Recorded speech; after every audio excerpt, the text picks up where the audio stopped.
Hello there, Bic Benedict here. We're playing The Last of Us Remastered on grounded difficulty. This is my no damage guide. We're currently on chapter 3, and we are going to be heading over to the Capitol building in this video. Unlike the previous two videos, this video will be a shorter video. I believe it spans, I'm not sure, I think it's less than 15 minutes. And unfortunately, we're going to lose Tess because she was bitten in the room that we escaped from at the end of the last video, and she's going to sacrifice herself to ensure that we can move on with our quest. And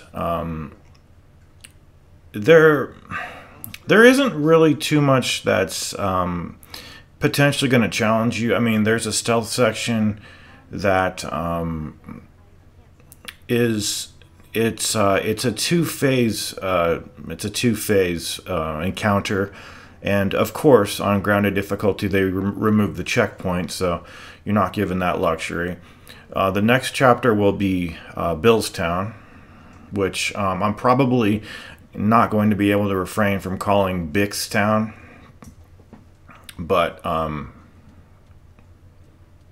anyway, I hope that you're doing better. I mean, not better, but I hope you're doing, just as good as you were from the last time we last spoke with one another. What do we have here? Looks like, I think that is, I think it was sugar. It was either sugar or a quarter piece of an alcohol. So anyway, we're going to be getting the hunting rifle up here, and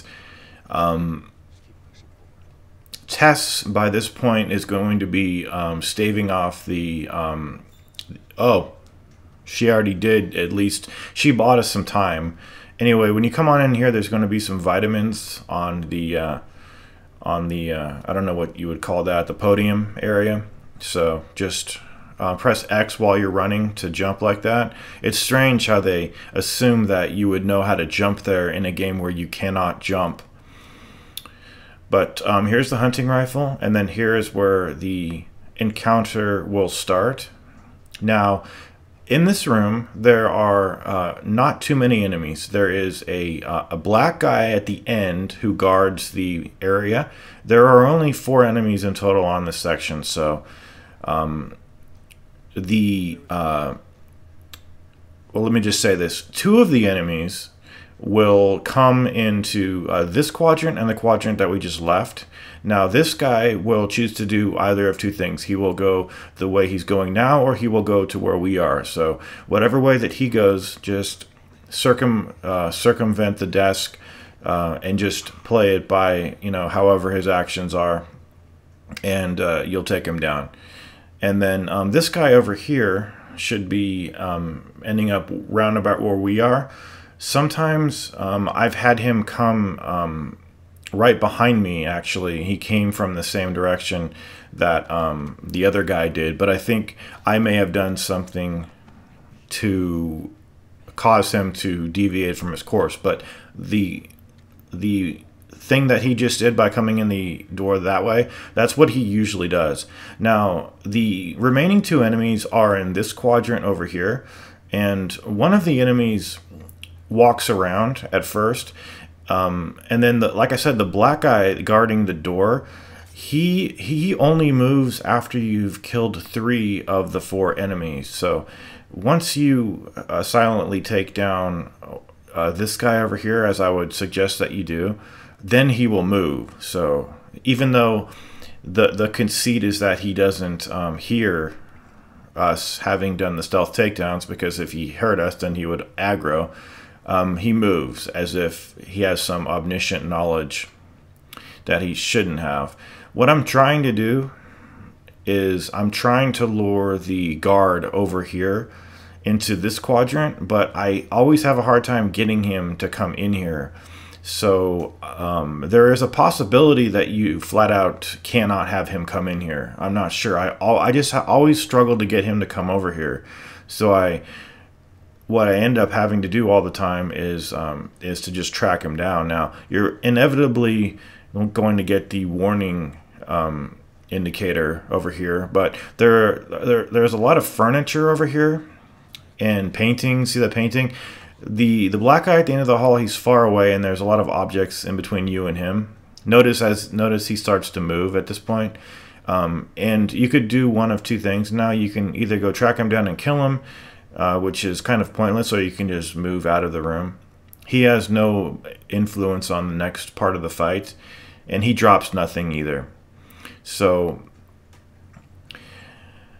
now it would be in your best interest actually to track him down, because then you can pick up a bottle. See, what I'm trying to do is I thought about going back up there, because down in this room over here, there is an item that I didn't pick up last time, I don't think, and I found over on this run.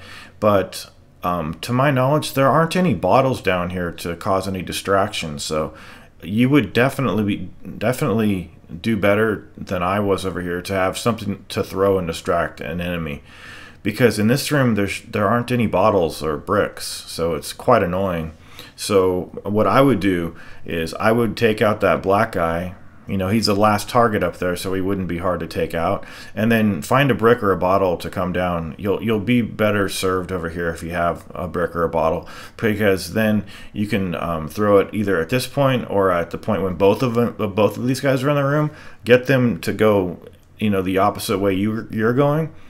And then that will probably ensure your safety more than just this, because I'm just sneaking past these guys, kind of just clenching my asshole as I normally do, and hoping and praying that I don't get seen. Now, at this point, there are a couple of guards walking around the room. All we need to do is just run out of the room. And I love the speed at which you run. As see the heal that I got right there? Well, Sura, that does mean that you've taken damage, since if you hadn't, it would say full for that heal. However, what I'm healing, guys, is the mandatory damage that I received in the previous part when I got attacked by the clicker and Tess saved me. Remember that? That's what you're healing from. I'm probably sure that you can get hit by the bullets too of that tank, so be careful about that, guys. And now you're all free and clear, but it's kind of hard. It's always tempting to just sprint out of the room at the end where that heal was.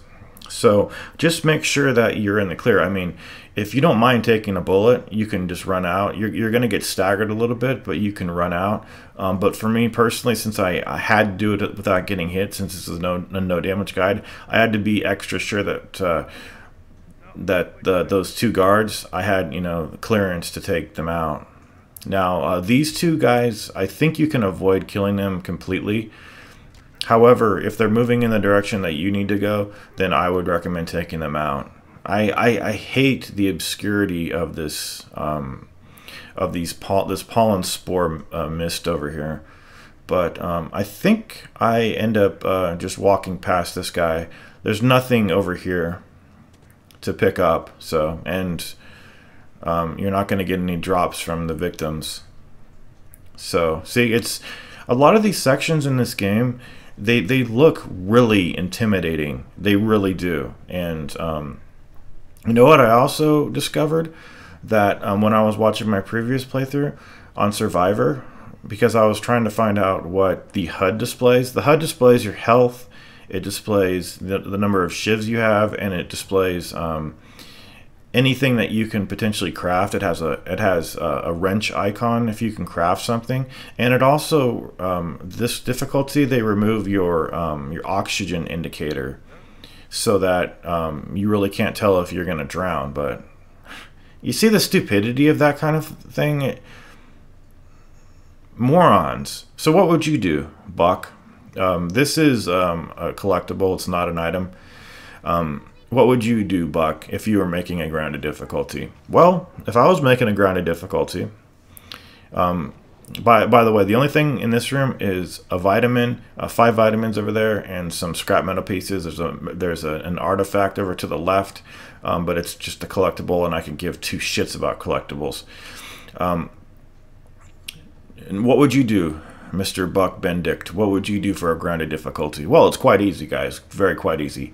I would just keep all of the survivor checkpoints, and I would increase the damage that one took, and I would keep the HUD on. It's not too hard. That's what Blue Point did for Brutal difficulty, and Brutal difficulty turned out to be as hard and as fair as Vanquish's God-hard difficulty. They did a fantastic job. An utterly fantastic job. With Brutal difficulty. Brutal difficulty is something that comes along once in a lifetime, guys. Once in a lifetime. We'll never see another Brutal difficulty. I mean, think about how they ruined Akumu difficulty. Completely disgraceful. Now, what do you mean by that, Sura? And the word Sura is disrespectful, if you didn't know that. It's very archaic. Oh, nice convenient ladder right there. It's funny to see all these convenient things just placed all over the place. Yes, so Sura does mean it's disrespectful. You're talking to someone whom you think is lower class than you. But we're talking about a phrase from the Dickensian age, guys. You know what? Take care of yourself.